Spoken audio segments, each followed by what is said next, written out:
기도하시겠습니다.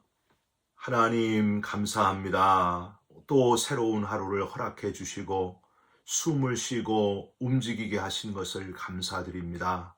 하나님 앞에 감사할 것이 너무 많은데 너무 익숙해서 잊어버리고 사는 연약한 우리들입니다.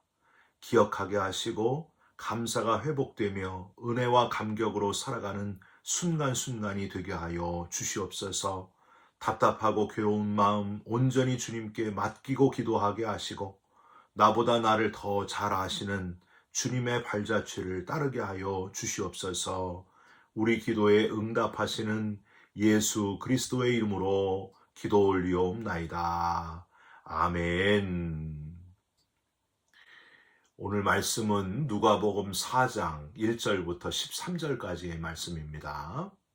예수께서 성령의 충만함을 입어 요단강에서 돌아오사 광야에서 40일 동안 성령에게 이끌리시며 마귀에게 시험을 받으시더라. 이 모든 날에 아무것도 잡수시지 아니하시니 날수가 다함에 줄이신지라. 마귀가 이르되 내가 만일 하나님의 아들이거든 이 돌들에게 명하여 떡이 되게 하라. 예수께서 대답하시되 기록된 바 사람이 떡으로만 살 것이 아니라 하였느니라. 마귀가 또 예수를 이끌고 올라가서 순식간에 천하만국을 보이며 이르되 이 모든 권위와 그 영광을 내가 네게 주리라. 이것은 내게 넘겨준 것이므로 내가 원하는 자에게 주노라. 그러므로 내가 만일 내게 절하면 다 내 것이 되리라. 예수께서 대답하여 이르시되 기록된 바 주 너의 하나님께 경배하고 다만 그를 섬기라 하였느니라. 또 이끌고 예루살렘으로 가서 성전 꼭대기에 세우고 이르되 내가 만일 하나님의 아들이거든 여기서 뛰어내리라. 기록되었으되 하나님이 너를 위하여 그 사자들을 명하사 너를 지키게 하시리라 하였고 또한 그들이 손으로 너를 받들어 내 발이 돌에 부딪히지 않게 하시리라 하였느니라. 예수께서 대답하여 이르시되 주 너의 하나님을 시험하지 말라 하였느니라. 마귀가 모든 시험을 다 한 후에 얼마 동안 떠나니라. 아멘. 오늘은 누가복음 4장 1절부터 13절까지의 말씀으로 시험 받으신 예수라는 제목의 말씀을 함께 나누고 기도하는 시간을 갖겠습니다. C.S. 루이스의 스크루테이프의 편지, 즉 악마의 편지라는 책에는요, 사람의 마음을 잘 반영한 이야기가 있습니다. 어떤 영국의 노신사가 어느 날 대영 제국의 도서실을 찾아갑니다. 그 노신사는 일주일에 한 번씩 도서실에 들르는 그의 습관적인 태도로 그날도 도서관에 들어갔습니다. 여러 가지 책 중에서 손에 쥐어진 책이 신앙에 관한 책이었고요. 이 책을 읽어보다가 노신사의 마음속에는 갑자기 하나님에 관한 생각이 싹트기 시작합니다. 하나님은 어떤 분이실까? 나는 그분과 어떤 관계를 맺어야 하나? 이런 생각을 하고 있는 노신사에게 그 순간에 악마가 찾아와요. 악마는 그의 마음속에 이렇게 말하기를 시작합니다. 점심시간이야. 뭘 그렇게 생각해? 그 순간 그는 잠시 마음속에서 생각하려고 했던 하나님에 관한 의식을 누르고 식탁으로 가게 됩니다. 점심을 먹었어요. 점심을 먹는데 갑자기 또 하나님에 대한 생각이 마음속에서 막 일어나기 시작합니다. 하나님은 과연 어떤 분일까? 나는 그분과 어떤 관계를 맺어야 될까? 이때 악마가 또 그 마음속에 다시 말하기를 시작합니다. 밥 먹는데 골치 아프게 뭔 딴 생각을 해. 우선 밥을 다 먹고 나서 생각하자. 식사가 다 끝났어요? 다시 하나님에 대한 생각이 어렴풋이 나기 시작합니다. 악마가 또 마음속에 속삭입니다. 그거 뭐 하여튼 있을 수 있는 생각이지. 그런데 오늘은 너무 바쁘고 할 일이 많으니까 내일 하자. 노신사는 밖으로 나와서 버스를 타게 됩니다. 버스 좌석에 앉으니까 신문을 읽게 되고 아무 일도 없었던 것처럼 아무런 자극도 어떤 변화도 경험하지 않았던 사람처럼 평상시랑 똑같이 버스를 타고 집으로 돌아갑니다. 이 노신사 뒤에 악마가 회심의 미소를 띄우고 있었다 하는 이야기입니다. 사랑하는 성도 여러분, 우리를 유혹하는 마귀 사탄은요, 가능하면 하나님에 대한 생각을 하지 못하도록 우리의 육체의 연약함을 자극하고 나중에 하도록 자꾸만 미루게 만들고 너무 바쁘게 만들어가지고 가장 중요한 것을 놓치게 만든다 하는 사실입니다. 육체의 연약함을 느낄수록 내가 육신이 연약하기에 더 육체 이상의 것, 더 중요한 것, 영적인 것을 붙들어야 되겠구나.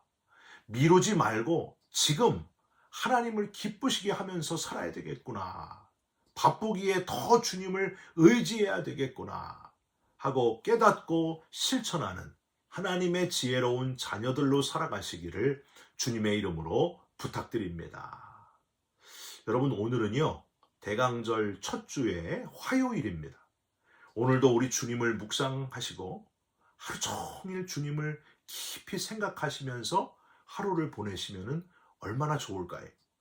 주님을 깊이 묵상하시면서 예수님은 정말 우리처럼 육체를 가지신 분, 참 신이시지만 또한 참 인간이셨구나 하고 깨달을 수 있는 본문이 바로 오늘 본문입니다. 이 마귀에게 3가지 시험을 받으신, 육체의 시험을 받으신 예수님. 이단 사이비에서는요, 오늘 본문을 보면서 한쪽으로는 예수님은 신이신데 인간인 척했을 뿐이다. 또 다른 쪽에서는 예수님은 인간일 뿐이지 신은 아니었다 하면서 우리를 막 헷갈리게 해요. 근데 여러분, 분명히 아시기를 바랍니다. 예수님은 삼위일체, 성부, 성자, 성령 3분이 하나이기도 하고 또 한 분이 3분도 되시는 거예요.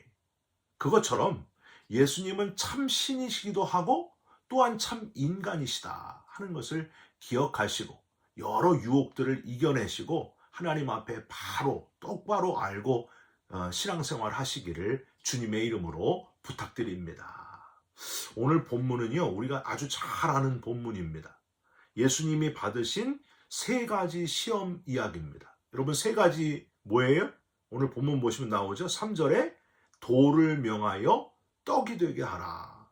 7절에 내게 절을 하면, 마귀에게 절을 하면 천하만국을 다 내 것이 되게 하리라. 마지막 9절에 성전 꼭대기에서 뛰어내려라. 하나님이 사자들을 명하사 너를 지킬 것이다. 1절과 2절에 40일 금식하신 예수님, 여러분 얼마나 허기지셨겠어요. 육체를 가지고 계셨기 때문에 허기진 거예요. 돌들을 떡이 되게 해서 빨리 먹어라 하는 유혹은요, 정말 아주 힘든 유혹일 것입니다. 저도 40일은 아니고요, 최대 한 일주일 정도 금식했던 기억이 납니다. 이틀째 아주 너무 힘들었는데 이틀째 되니까요, 밥을 안 먹으니까 한 200m 앞에서 끓이는 라면 냄새가 막 코에 들어오더라고요. 그 정도로 이 허기짐이 너무 힘듭니다. 여러분, 돌들을 떡으로 만드는 일은 좀 더 확대해서 생각하면요, 다른 차원으로도 우리가 묵상할 수 있습니다. 눈으로 보기에 좋은 것, 그런데 그 뒤에는 또 다른 그 인간의 욕심들이 도사리고 있다고 하는 거예요. 삼손에게 막 애원하면서 삼손을 유혹했던 들릴라, 삼손의 힘이 어디서 나오는지 알려주지 않으니까요, 막 울면서 애원하잖아요. 삼손, 정말 날 사랑하는 건 맞냐고. 이제 사랑이 변질됐다고. 어떻게 이럴 수가 있냐고. 우리가 아름답게 사랑을 하는 관계인데 하면서 아름다운 사랑을 말을 하지만 들릴라의 속마음은 뭐가 있었어요? 은 1,100개가 있었다는 거예요. 삼손의 힘이 어디서 나오는지 알아차리면 은 1,100이 주어지기 때문이었습니다. 예수님께 순전한 나드옥합 향유를 부은 여인을 보면서 가룟 유다가 무슨 말을 합니까? 이것을 300데나리온에 팔면 가난한 자들을 충분히 먹일 수 있었을 텐데 왜 이걸 허비하는가? 겉으로는요, 가난한 자들을 먹인다는 아름다운 생각이에요. 누가 봐도 눈에 보기에 좋은 생각이지만 속에는 뭐가 있었어요? 도적의 마음이 있었다.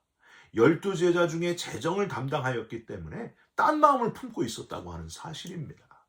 눈에 보이는 좋은 것이지만은 정말 그 속에는 인간의 그 끊임없는 욕심, 채워도 채워도 채워지지 않는 욕심이 도사리고 있다 하는 거예요. 그걸 이용하는 마귀의 유혹. 사랑하는 성도 여러분, 평생 동안요, 이 유혹과 잘 싸우시기를, 승리하시기를 주님의 이름으로 부탁드립니다. 베드로전서 2장 11절에 사랑하는 자들아, 거류민과 나그네 같은 너희를 권하노니 영혼을 거슬러 싸우는 육체의 정욕을 제어하라.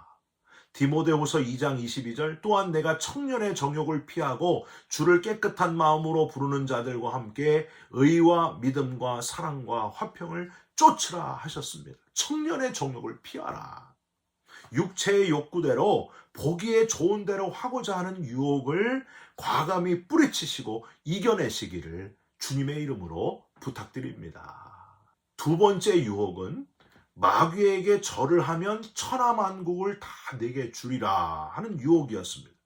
여러분, 이 유혹은 우리에게 두 가지를 묵상하게 해줍니다. 마귀에게 절을 하라. 즉 뭐예요? 우상숭배. 하나님 아닌 다른 것들을 주인으로 삼으라. 그런 유혹이에요. 여러분, 죄 중에 가장 큰 죄, 가장 중요한 죄 중에 죄의 본질적인 죄, 우리 인간의 원죄가 뭘까요? 도둑질하고 남을 해치고 남의 것을 빼앗고 10계명 5계명에서 10번째 계명에 이르는 그 많은 그런 것들을 짓는 그 죄보다도 더 큰 죄, 더 본질적인 죄가 뭡니까 여러분? 하나님 아닌 다른 것들을 주인으로 삼는 죄. 그게 가장 큰 죄고 그게 원죄라고 하는 거예요. 그래서 여러분 10계명 중에 가장 긴 두 번째 계명에 뭐라고 하셨어요? 너를 위하여 새긴 우상을 만들지 말고 또 위로 하늘에 있는 것이나 아래로 땅에 있는 것이나 땅 아래 물속에 있는 것에 아무 형상이든지 만들지 말며 그것들에게 절하지 말며 그것들을 섬기지 말라. 만들지 말고 절하지 말고 섬기지 말라. 여러분, 이게 하나님의 마음이에요. 딴 데 한눈 팔지 말아라. 여러분, 내 자식이요, 어느 날 도대체 왜 나를 낳으셨냐? 그러면 얼마나 서운하겠어요. 나를 낳은 게 가장 큰 엄마 아빠의 실수입니다. 이러면은 여러분 어떻겠습니까? 시집 가는 딸을 보고서 모든 걸 빼앗긴 것 같은 그 아빠의 마음을 한번 생각해 보세요. 장가 가는 아들을 보고서 서운한 그 엄마의 마음, 여러분 그게 하나님의 마음일진데 왜 우리는 가장 중요한 죄를 저지르면서도 내가 뭘 잘못했냐고 하나님의 마음을 아프게 하고 있다는 사실입니다. 우리를 지으신 하나님, 우리를 하나님을 바라보고 살도록 만드신 하나님, 그런데 하나님을 버리는 거예요. 하나님을 첫 번째로 여기는 거기에서 벗어나는 거예요. 딴 것들을 주인으로 섬기는 거예요. 그게 하나님의 마음을 가장 아프게 하는 죄 중의 죄, 죄의 본질이라고 하는 거예요. 천하만국을 준다 하는 유혹은요, 우리에게 짭짤한 보상, 기대 이상의 것을 준다는 그런 유혹 아닙니까? 이거는요, 마귀가 사용하는 가장 많이 쓰는 유혹이에요. 도박하는 사람들을 생각해 보시면 돼요. 그 엄청난 보상, 손에 잡힐 듯한 그 엄청난 것들, 그런 것들에 대한 유혹이 사람을 유혹하고 또 유혹하고 끊임없이 유혹한다고 하는 거예요. 이스라엘 백성들이 여리고성을 무너뜨리는 그 기쁨을 맛보고 있을 때 아간이라고 하는 사람은 그것보다 또 다른 기쁨, 신할산의 외투, 은과 금덩어리의 그 유혹에 빠져 있지 않았습니까? 더 짭짤한 보상, 그 이상의 보상을 우리에게 유혹하면서 이 마귀가 우리를 시험한다고 하는 거예요. 결국 아간의 욕심은 사람들이 던진 돌에 맞아서 끝나고 말았습니다. 마지막 세 번째 유혹은 9절, 성전 꼭대기에서 뛰어내리라 하는 유혹. 우리는 여기서요, 우리의 자존심을 묵상해 볼 수 있습니다. 9절 한번 다시 보실까요? 내가 만일 하나님의 아들이어든 뛰어내리라. 여러분, 마귀가 예수님의 자존심을 건드리는 거예요. 네가 하나님의 아들이거든 여기서 뛰어내려 봐라. 그러면 하나님의 사자들이 와서 너를 떠받들 거 아니냐? 자존심을 툭툭 건드리는 거예요. 여러분, 바로왕이 그랬습니다. 모세를 통해서 내리는 10가지 하나님의 재앙이 가장 심각한 문제가 뭐였냐면 바로왕의 자존심을 건드렸다는 거예요. 감히 내 노예들이, 이 저급한 놈들이 이 대애굽 제국을 능멸하려고 해? 나 바로를 능멸하려고 해? 이 자존심이 허락을 안 하는 거예요. 이게 계속 자기를 억누르는 거예요. 그래서 이스라엘 백성들을 안 보내지 않습니까? 결국에는 그 자존심이 애굽의 모든 농작물, 가축, 마실 물 모든 걸 다 빼앗아 가고요. 심지어 첫째 낳은 아들, 첫째 낳은 자식, 첫째 낳은 가축, 이 첫 번째 낳은 생명들이 다 빼앗길 때까지, 그때까지도 그 자존심이 끝까지 그냥 허락하지 않는 거예요. 여러분, 이게 문제라고 하는 겁니다. 이 자존심의 유혹도 아주 만만치 않아요. 여러분, 교회는요, 자존심 버리는 곳이에요.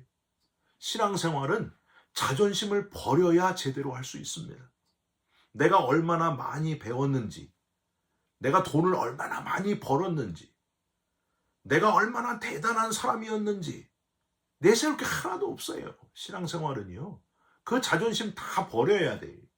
십자가 앞에서 우리는 그냥 용서받은 죄인들일 뿐이에요. 여러분, 죄인이 무슨 말을 할 수 있겠어요? 그 엄청난 죄를 용서받았는데 그 용서받은 감격을 가지고 감사와 기쁨으로 하나님께 예배하는 공동체가 바로 교회입니다. 그러니까 우리가 교회에 오면은 자랑할 게 하나도 없는 거예요. 나는 그저 용서받은 감격을 가지고 감사하고 기뻐하고 서로 교제하면서 이 기쁨을 아직도 모르는 사람들에게 전하는 거예요. 그게 바로 교회의 사명입니다. 여러분, 우리는요, 그냥 빚쟁이들이에요. 십자가 앞에서 그 엄청난 빚을 진 자들입니다. 십자가에서 내 대신 죽으신 예수님 때문에 그 사랑의 빚을 진 자들, 여러분, 그 빚진 자의 마음으로 하나님을 기쁘시게 하는 그리스도인으로 자존심을 다 버리고 용서받은 죄인의 감격으로 살아가는 저와 여러분들이 되시기를 주님의 이름으로 부탁드립니다. 주님께 목숨을 빚진 자들 내세울 것도 아무것도 없어요. 뭘 자랑할 거예요? 우리가 자랑할 것은 십자가밖에 없어요. 오직 예수밖에 자랑할 것이 없습니다. 끝으로 13절을 한번 같이 보실까요? 마귀가 모든 시험을 다한 후에 얼마 동안 떠나니라. 육체의 한계로 유혹하고 하나님 아닌 것을 섬기게 하고 짭짤한 보상을 주고 자존심을 건드리는 그 마귀가 얼마 동안 떠나니라.